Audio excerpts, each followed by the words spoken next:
Pero la Babilonia que moldeó a la Biblia y sus leyes tuvo sus raíces en una civilización que llegó a su cumbre 7 siglos antes de Jesucristo. Era el imperio brutal de Asiria, un lugar que la Biblia llamó una tierra bañada en sangre. Israelitas.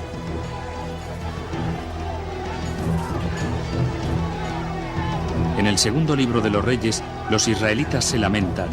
Mirad lo que han hecho los asirios con nuestras tierras, están totalmente devastadas.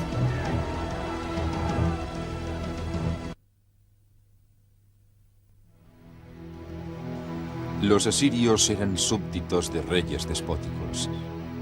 Creían en el poder absoluto. El poder absoluto representa el control y casi invariablemente este poder se mantiene a merced de la eficacia y fuerza militar. Los asirios mantenían una máquina de guerra enormemente poderosa y eficaz. En las paredes de los palacios de los reyes asirios se encontraban las crónicas de algunas de sus expediciones descritas en términos vanagloriosos y grandilocuentes. Cuando los asirios tomaban, por ejemplo, una ciudad, apilaban las cabezas de los prohombres al lado de la entrada de la ciudad o degollaban vivo al rey, clavaban su piel en la muralla de la ciudad o algo así. El poder asirio, simbolizado por la real caza de leones, descansaba en manos de los despiadados reyes guerreros.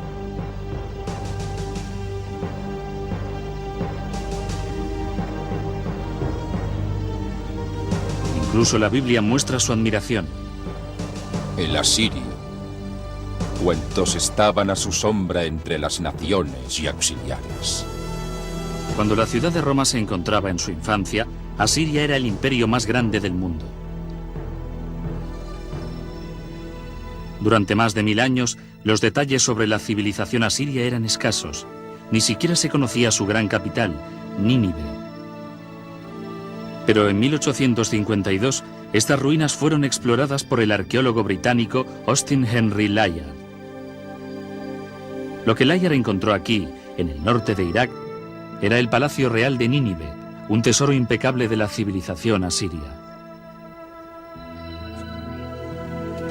Perforando la tierra como un minero, Layard descubrió grandes toros alados y espectaculares obras de arte escondidas a la vista durante un milenio. Este descubrimiento asombró al mundo entero. Nínive suponía el hallazgo de otra ciudad bíblica, otra confirmación de la exactitud histórica de la Biblia. Pero el descubrimiento más trascendental de Layard fue la gran biblioteca de Nínive. Una colección extraordinaria de 22.000 tablas de barro labradas con la escritura cuneiforme de los asirios. Bueno, quiero decir que la única comunicación con la gente del mundo antiguo es lo que dejaron en sus escrituras. De esta manera podemos saber lo que comían, cómo eran sus relaciones familiares, su política y cómo interpretaban la religión. Los detalles de la vida cotidiana de los asirios revelan una sociedad patriarcal, un mundo en que los plebeyos y especialmente las mujeres ocupaban un bajo nivel social. Muy joven, cada mujer asiria, antes de casarse, iba al templo de Ishtar y se sentaba en los escalones. Esperaba hasta que algún hombre dejara caer una moneda en la falda de su vestido. Entonces se adentraba en el templo con él, obligada a rendirse ante sus deseos. Pero en este mundo despótico existía una cierta justicia. En el matrimonio, hasta una esposa tenía ciertos derechos. En su contrato de matrimonio, una mujer podía estipular que su marido no tuviera otras mujeres. También podía estipular que él tuviera las prostitutas que le diera la gana, pero ninguna mujer más. Pero si las mujeres asirias de a pie tenían un estado social limitado, unos descubrimientos recientes revelan que las reinas asirias disfrutaban de grandes privilegios. En 1989, un hallazgo asombroso tuvo lugar en el Palacio Antiguo de Nemrod, en el norte de Irak. Los expertos lo consideraron el descubrimiento más importante desde la tumba del faraón Tutankamón, el tesoro de Nemrod. Mientras limpiábamos algunas de sus habitaciones, descubrimos las indicaciones de unas bóvedas subterráneas. Lo sacamos todo y al examinarlo nos dimos cuenta de que teníamos los restos mortales de al menos 2 reinas. Unas pulseras de oro puro todavía adornaban sus huesos. Un tesoro real sepultado más de 2000 años atrás. Estas imágenes extraordinarias, tomadas por unos arqueólogos de Irak, sirven de archivo de estos hallazgos impresionantes. Por primera vez, la tumba de una reina asiria había sido descubierta intacta. El sepulcro real todavía llevaba una maldición para proteger a sus ocupantes. Si alguien me saca de mi tumba, que su alma vague sedienta bajo los crueles rayos del sol, y que inflijan su cadáver y espíritu con malestar eterno los grandes dioses del infierno. Ignorando la maldición, los arqueólogos excavaron más de 57 kilogramos de joyas hermosas, copas de cristal y grabados exquisitos. Los antiguos asirios eran maestros orfebres, pero la importancia de este tesoro excede mucho a su valor en oro. Cuando morían, las reinas asirias eran obsequiadas con abundantes joyas, pero en vida eran los reyes quienes forjaban la historia. Eran reyes con gusto por los imperios.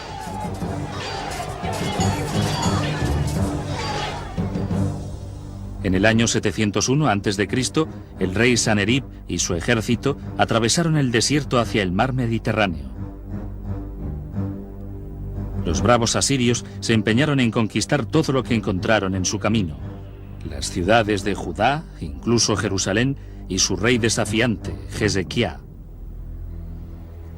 Los asirios conquistaron muchas fortalezas, pero la destrucción brutal de la ciudad de Laquish es descrita en los archivos de la historia y también por la Biblia. El cerco de Laquish es un ejemplo perfecto de cómo el ejército asirio se comportaba en sus conquistas. Llegaban a una ciudad, la rodeaban, la conquistaban y se apresaba a sus habitantes como esclavos si no eran ejecutados hombres, mujeres y niños. Su táctica era muy sencilla. Era una conquista rápida, sistemática, eficaz y brutal. En los relieves de las murallas de los palacios asirios se ven las escenas de los cercos. Se ven los soldados moviendo tierra para hacer barreras, con los escudos protegiéndolos de lo que se tiraba desde arriba. Pero los cercados no tenían ni siquiera la más remota esperanza. Todos esos tipos eran soldados profesionales. Formaban una máquina. Desde la capital, Jerusalén, el rey Hezequía sabía que un ataque asirio era inevitable. Se apresuró a fortificar la ciudad y mandó excavar un acueducto subterráneo en un intento desesperado por proteger el suministro de agua en la ciudad en caso de un cerco. El plan de Hezequía funcionó. La Biblia nos cuenta que Dios salvó a Jerusalén y el rey asirio volvió avergonzado a su tierra. La versión del conflicto que escribió Sanerib se halló en un prisma de barro desenterrado en Nínive. Coincide con la historia bíblica hasta en los pormenores más rigurosos, aunque su punto de vista es radicalmente diferente. Sanerib dice: pero en cuanto a Hezequían, el judío que no se arrodilló a mi yugo, me acerqué y conquisté 46 de sus poblaciones fortificadas. El terrible resplandor de mi señorío le aplastó. Bueno, las dos historias se cuentan desde puntos de vista contrarios, pero están de acuerdo. Si tuviéramos que contar lo que nos ha pasado, usted lo contaría de una manera y yo de otra. Tenemos la historia de la invasión de Judea por Sanerib. Cada versión trata el mismo evento histórico sin ninguna contradicción. Claro que la única contradicción está en la explicación de la derrota de Sanerib. En la versión de Sanerib, Hezequía está encerrado en Jerusalén como un pájaro enjaulado, pero en la Biblia los ejércitos asirios fueron repelidos por las murallas de Jerusalén. Es quizás el primer ejemplo de censura selectiva. El Dios de los israelitas tiene la última palabra. Derribaré al asirio en mi tierra. Por la voz de Yahvé, los asirios serán derrotados. Isaías capítulo 6. La Biblia cuenta que Dios destrozó Nínive, el trono de los poderosos reyes asirios. Pero esta no fue la primera aniquilación. Mucho antes, Yahvé había arrasado una civilización entera. No se menciona su nombre ni siquiera una sola vez en la Biblia, pero se llamaban sumerios y fueron los primeros en contar la historia de una gran inundación. Es una de las historias bíblicas más familiares, la saga del Arca de Noé. Un dios furioso, un barco de madera, un diluvio. Es la historia de Noé y su familia escapando en el arca con cada especie de animal y sobreviviendo al castigo de la inundación mientras la humanidad es destrozada. Es un cuento primordial, removiendo nuestros temores y esperanzas más profundos. Es un cuento que se halla en la Biblia, pero también en otro texto antiguo, un texto descubierto en las ruinas de Sumeria.